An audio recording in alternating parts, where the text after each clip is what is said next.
Throughout the ages, architects and engineers have designed and built the great structures that have made our world and withstood the test of time. Hi, I'm Ed Asner. Welcome to Architects and Engineers.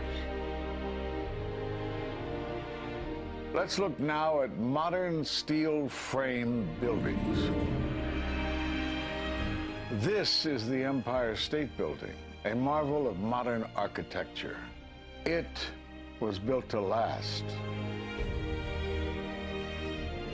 Architects and engineers of today use computers to design and engineer buildings that will endure the forces of nature, such as earthquakes, fires, and hurricanes.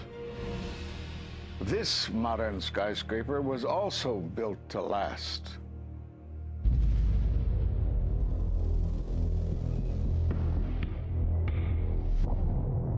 We've seen buildings completely destroyed like this before, but only when done intentionally. Danny Jowenko is the expert on this in Europe. What did he say? Dit is controlled demolition. Zeker weten. Zeker weten. Er is nagesprongen. Dit is in opdracht gebeurd. Dit heeft een team gedaan van experts. Let's compare. Explosives are used to demolish buildings like this in just seconds.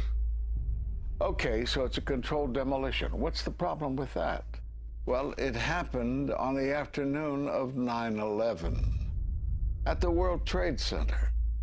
Let's just think about this. Controlled demolitions cannot be engineered and rigged in a day. It takes months. And therefore, this event must have been planned in advance. You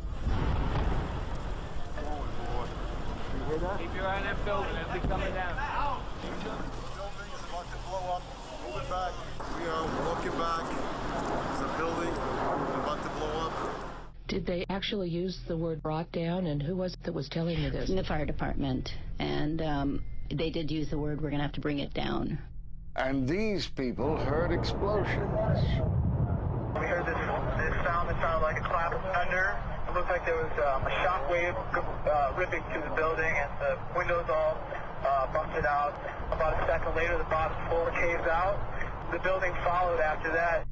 He takes his hand off, and you hear 3, 2, 1, and it was boom, boom, boom, boom, boom. And these reporters recognized it as a controlled demolition. And I turned in time to see what looked like a skyscraper implosion. It looked like it had been done by a demolition crew. The whole thing just collapsing down on itself. For the third time today, it's reminiscent of those pictures we've all seen too much on television before, when a building was deliberately destroyed by well-placed dynamite to knock it down. It was almost as if it were a planned implosion. It just pancaked. So what's the problem if this was a planned demolition? Well, we are told by government agencies that this building came down as a result of normal office fires. The National Institute of Standards and Technology produced their final report in 2008. World Trade Center 7 collapsed because of fires fueled by office furnishings. It did not collapse from explosives or from fuel oil fires.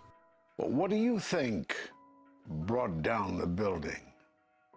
And what caught my eye is more than 1,300 architects and engineers examine the evidence about Building 7's collapse and disagree with the official report issued by the National Institute of Standards and Technology. I certainly am much more open-minded about it than I was, and it is because of the involvement of the 9/11 families and all these engineers and architects. You are about to hear from architect of 23 years, Richard Gage, AIA, member of the American Institute of Architects and founder of Architects and Engineers for 9/11 Truth. Now there are more than 1,500 architects and engineers who say that it could not have been brought down by office fires. They are backed by 9/11 family members who are calling for an independent, unbiased investigation. I'm Richard Gage. Fires have never before caused the collapse of any skyscraper. even though there are numerous examples of much hotter, larger, and longer-lasting fires in these buildings. And in the case of Building 7, the fire that NIST said started the collapse had actually burned out over an hour before. It could not have caused the collapse, as NIST claims. Yet this 47-story, modern steel-framed skyscraper, which was not hit by an airplane, collapses mostly into its own footprint like a house of cards, as fast as a bowling ball falling off the side of the building in just under 7 seconds. Listen to the experts. Building number 7 descended in free fall for the first 100 feet, which means that there was absolutely no resistance to the descent whatsoever. NIST has admitted it went into free fall for 8 stories. And going from motionless to free fall instantly, that's a bothersome part of the puzzle because NIST never explained it. We've got a building that came down in its own footprint, so all of the columns really needed to be severed at the same time in order for that structure to fall the way that we saw. The symmetry is the smoking gun. The whole building completely comes down in one continuous motion. There couldn't have been any structural resistance. According to NIST, the failure occurred at column 79 on level 12. They're talking about a single columnar collapse or failure that resulted in a total collapse of the building.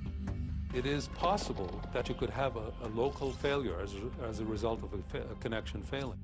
But the likelihood of that failure dragging the entire building in such a fashion that all the columns would fail at the same time is an impossibility. Impossibility? Yes. What I saw, it was a classic implosion. The center of the core, the penthouse area, starts to move first, and then the building follows along with it.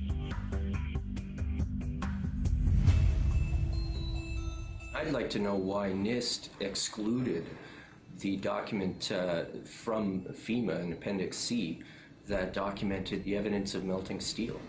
Why is this forensic evidence not being included in the report? In an office fire, you cannot generate enough heat to melt steel.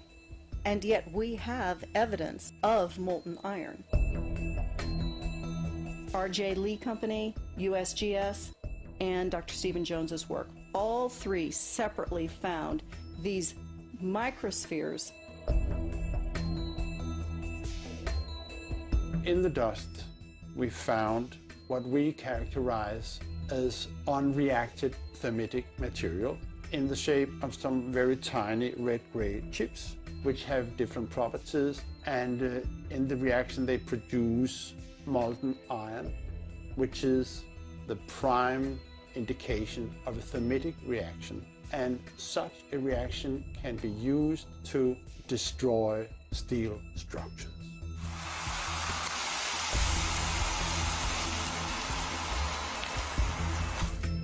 What we have found is a modern version of thermite, which we call nanothermite. There were these iron microspheres present in all of the dust samples that needed to have been formed in extremely high temperatures. I've independently seen thermitic activity within 2 separate independent samples of World Trade Center dust. My contention, based on finding thermite residue in the dust, is that it happened before. It didn't happen after in the fires that ensued in the rubble pile afterwards. All the characteristics of the microspheres tell me that thermite was involved in melting those steel beams. So thermite, if it was present at the World Trade Center and created this molten metal that so many witnesses and photographic evidence shows, would also explain the fact that the fires could not be put out at Ground Zero. The only thing that is consistent with all of the evidence that we have that could cause such a thing is the use of thermite to cut through the steel. You'd get down below and you'd see molten steel. Molten steel running down the channel rails. Like you're in a foundry. Yeah. Like lava. Like it was lava. From a volcano. Well, the manual gets into thermite, and if it says if you have melted steel or concrete, which we had on 9/11. We should test for it. This fused element of steel, molten steel and concrete and all of these things all fused by the heat into one single element. We're asking for an investigation that follows national standards. There's no excuse to not test for this. If terrorists use explosives in '93, why didn't we test for them? If all these witnesses heard explosions, why aren't we testing for them? NIST concedes that they found no evidence for explosives. So then we asked them, well, did you look? And they said, no, we did not look for explosives or residues of explosives. So the preconceived notion of NIST is that there's no evidence for explosives, and so there's no point in looking.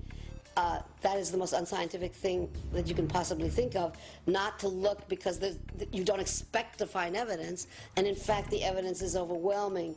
They state these conclusions for which there's virtually no evidence, and then they ignore conclusions that can be drawn from the evidence. The Freedom of Information Act request to NIST was denied with the claim that releasing this data might jeopardize public safety. How could it possibly jeopardize public safety? The destruction of evidence was a criminal act in itself. It was already being carted away and destroyed when the FEMA investigators got there about a month after September 11th.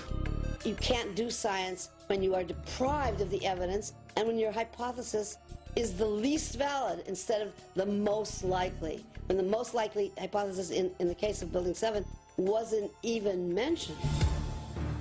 This is not science.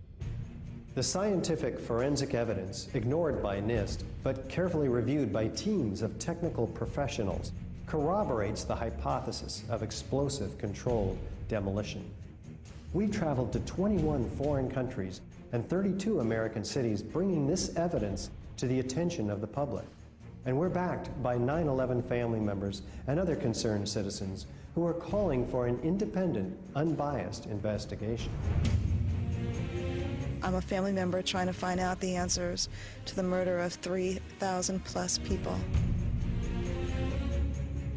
The bottom line is that it needs to be investigated properly.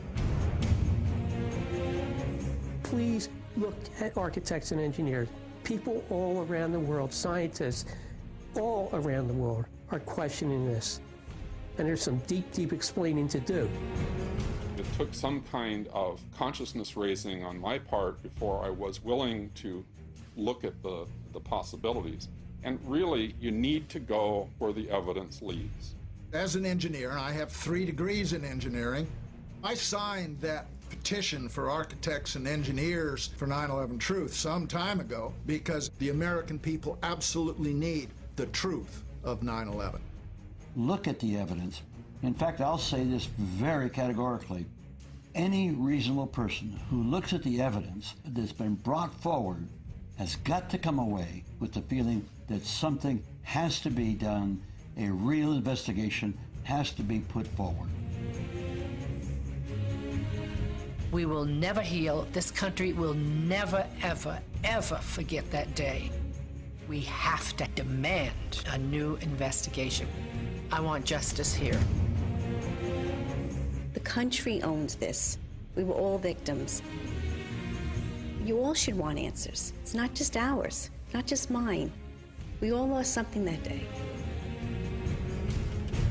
It's distressing for everyone to come to terms with this evidence, but we must pursue the truth wherever it leads. Look at the evidence and decide for yourself.